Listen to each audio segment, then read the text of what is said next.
I called my best friend's mother a fat bitch to my best friend's face. Warning, some audiences may find this content disturbing. View at your own discretion. Welcome to the House of Reddit. Today, we share some recent r/confessions posted on Reddit.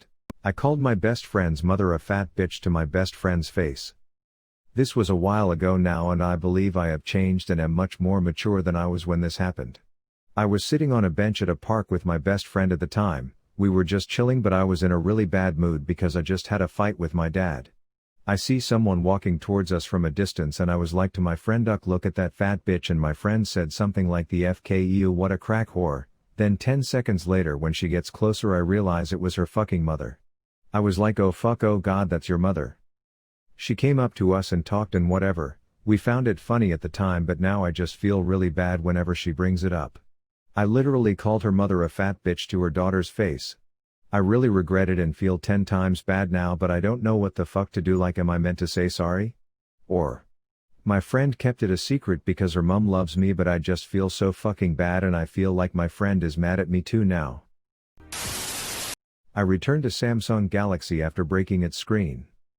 I went in person to get the Galaxy S10 Plus shortly after it was released. I was helped by an associate who got me a great deal. I chose the white color model as I thought it looked classy. Well, on day one of buying it I dropped it. It was not a hard fall, but the phone must have landed on the sweet spot because it left a hairline crack across the screen. The crack was very subtle and not noticeable when the screen was on. Regardless, I was really bummed, but I remembered the associate telling me I had a 3-day return period in case I didn't like it. The next day I packaged the Galaxy back in its box. The crack was only noticeable when looked at from an angle, and I went back to my provider's store. I was nervous. Luckily, the same associate from the day before was there to assist me. The associate asked why I wanted to return it so soon. I made up an excuse telling him I changed my mind on the color as it looked too much like an iPhone and would prefer the black model instead. We go to his desk and he pulls up my account to make the swap. He put the box with the broken Galaxy on the table beside him. I was hoping he wouldn't thoroughly inspect the phone as I had gone all in on the lie. He then grabs the box. I start feeling anxious. He doesn't open it just yet. He starts punching in the serial number found on the side of the box and begins configuring the new phone. The whole time I try not to even look at the box as I didn't want to draw any more attention to it. Finally he grabs the box again and starts opening it. I feel like I'm about to die. In that moment, while the box was halfway open, he asked, "Is the charger inside?" I without hesitation said yes. He nodded and put the box down. I felt so relieved. He activated the new phone and I got out of there as fast as I could. I felt like I got away with robbing a bank or something. I let my friend freeze in a park's bench when I was 13. I never ever talked about this, but I just can't take it anymore. I was 13 years old and was going through this unruly teen phase, you know? Me and 2 of my friends decided to get some alcohol and get wasted after school. It's pretty easy to get booze as an underage person where I come from, so when we left class, we went straight to the market and bought 2 bottles of a really strong drink called Askov. We went to a park and at about 5 p.m. we started drinking. We had that rush of doing something illegal, and after an hour or 2, we all were already really drunk. About 7:08 p.m., one of my friends passed out. He was the one who drank the most. It was his first experience with alcohol, and when he got unconscious, me and my other friends started to get worried. We put him laying down on a bench, tried to give him water and did everything we could to wake him up, but he kept sleeping. A couple of hours passed, and it was getting pretty late, so I made the worst decision of my life. I suggested to leave him there overnight, so his mom wouldn't find out we got alcohol. I unlocked his phone and texted her, "Mom, I'm sleeping at S today." Then we made him as comfortable as possible, and left. I thought he would just wake up in the middle of the night and go home. I was so scared of my mom finding out. In the next day, he didn't answer any of my texts and didn't show up to school. A teacher close to his mother walked in our classroom and said he was in the hospital, in an extremely serious situation. He experienced alcohol poisoning and hypothermia. His brain was damaged by his super low body temperature. He stayed about 12 hours in the hospital before he died. No one ever found out me and my friend were there with him that day, and we swore to take that to our graves. I told my mom I didn't want to go to his funeral because I couldn't take it, but it was actually because of the guilt. I never saw his mother again, and the people at my school don't talk about this anymore. Sometimes I wonder what life would he have had, if I didn't leave him to freeze to death on that bench. I stole a tea towel from IKEA and panicked to lamely cover it up. I went to IKEA with my parents and I was carrying a shit ton of little items when my dad asked me to grab a specific plant pot for my mom, so without thinking I just free up my hands so I can carry this plant pot. All well and good. Until I'm walking through the car park and realize that I have a tea towel in my pocket. Oh, shit. I briefly consider going back into the store to pay for it, but like this tea towel is $40 and also like I don't really want to bother to queue up again. So I just shove it back in my pocket and get in the car. After we had been driving for an hour home, I restaged my finding of the tea towel because like my parents obviously weren't going to turn around at that point. My nefarious deed of pretending that I realized later went down without a hitch despite my god-awful acting. To clarify, I wasn't a child when this occurred, I was 22. I have no idea why I felt the need to hide the theft of the tea towel when it was an accident, but I'm anxious and sometimes it makes me do weird shit. I still feel bad that I didn't turn around and pay for it. I rolled a car tire down my driveway. My brother used to have a group of friends that came over in the summer. With nothing to do, we all did things that were kind of dumb. We invented a game of standing near the road and throwing rocks across it.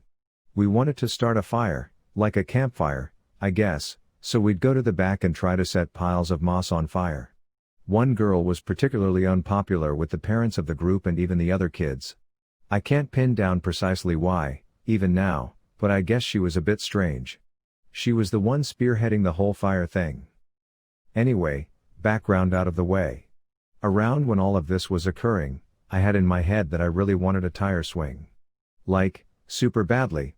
Tire on a rope, like in a cartoon. There were lots of trees I thought would work on the property. One day, I got in my head that I was going to get the tire and set up a swing. I grabbed an old car tire out of the garage. Our house was located on a slope, so I thought that I could guide the tire down the driveway, bring it into the woods, and build my swing. I didn't account for the fact that I was a tiny 7-year-old and car tires are quite heavy. It flew out of my hands and rolled down the driveway. Luckily, it veered before it went all the way down the driveway and into the road, ending up in some bushes. Finding the tire, my parents became 100% convinced that this tire could have caused a fiery car accident and killed someone. Which I guess it could have. They contacted the other parents, and decided to get to the bottom of the mystery. During each individual interrogation, other facts of the group's activities including the fires and the road rock throwing, interpreted by all parents as throwing rocks at cars, came to light. I stayed firm about not confessing about the tire. Since I was about 4 years younger than all of the other kids, I was already the odd one out, and I didn't want to be the one who had caused the end of the friend group. The parents became more and more intense about discovering who did the tire, and, thus, the other kids became intense about it as well. There were two factions, one convinced that the strange girl had done it, and one convinced that another girl who didn't like the strange girl had done it to frame the strange girl. Nobody suspected me, since I was a little brown-nosing dweeb. Of course, since I wasn't confessing, nobody ever got to the bottom of the mystery. The group disbanded. But the tire trauma lives on. Just the other day, my parents were talking to each other about how the strange girl had rolled the tire down the driveway and almost caused a car accident. I won't confess to the crime. I stole my dead sister's money from a drawer in my dad's room. I was 11 when my eldest sister was killed in a traffic accident in front of me and my middle sister. This came less than 2 years after my mother had died. I later found out my mother died by suicide, my dad had remarried and my stepmother was a mere 10 years older than me. Although we had started well, we no longer had a good relationship. Stealing money at home was my way of getting what I thought was rightfully mine. Me and my surviving sister were used as slave labor at home. We didn't receive an allowance or pocket money, yet were expected to do all the chores, and to the standard the queen would expect.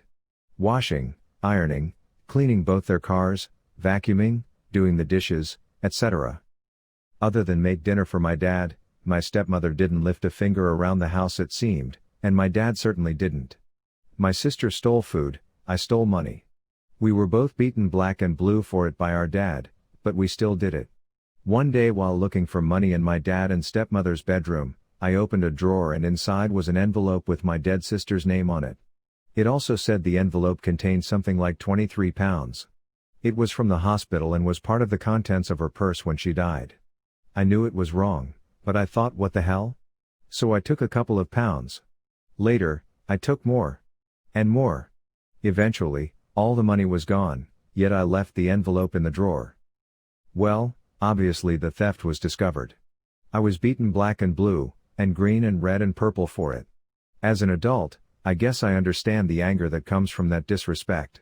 However, I think I was probably only 12 years old by then. I'm now 47 years old. I don't care that I stole money from my dad all the time till I went into foster care aged 15. As a side note, when I went into foster care and ever since in my life, I have never stolen anything ever again. I just feel so ashamed of stealing that money. The money that had been in my dead sister's purse. I have donated money to charity many times over the years. I've also spent many years volunteering in a charity shop and donated unwanted goods to them to sell. I don't know if I can really make up for the 23 pounds that had been in my dead sister's purse, no matter what I do. Practically, there's a side of me that does say the money should have been spent or donated to a charity at the time anyway. Is there any point in holding on to it? But, I'm haunted by it, more than 35 years later. Roommate and I poured out housemate's vodka bottle and filled it with water. I used to live with a girl who had serious drinking problems. She began to notice that everyone in the house disapproved of how much and often she drank, so she started to drink in secret. My roommate and I noticed how she'd announce that she was going to the grocery store only to come home empty-handed and go straight into her room.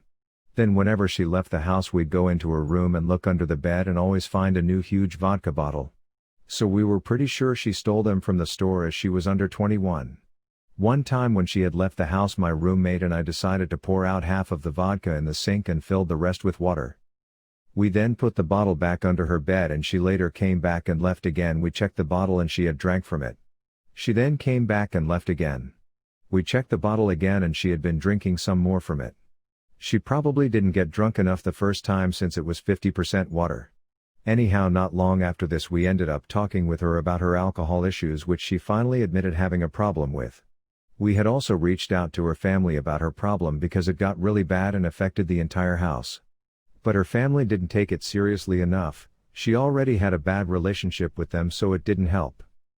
We encouraged her to try therapy and she went to one therapy session and then refused to take more. She ended up hating the entire house, including me. She always started conflicts with every human being she ever knew, and eventually moved out. From what I know, she's drinking with her new housemates. Bless her the day she turns 21. If you enjoy this video, please be sure to like, share, comment, and subscribe.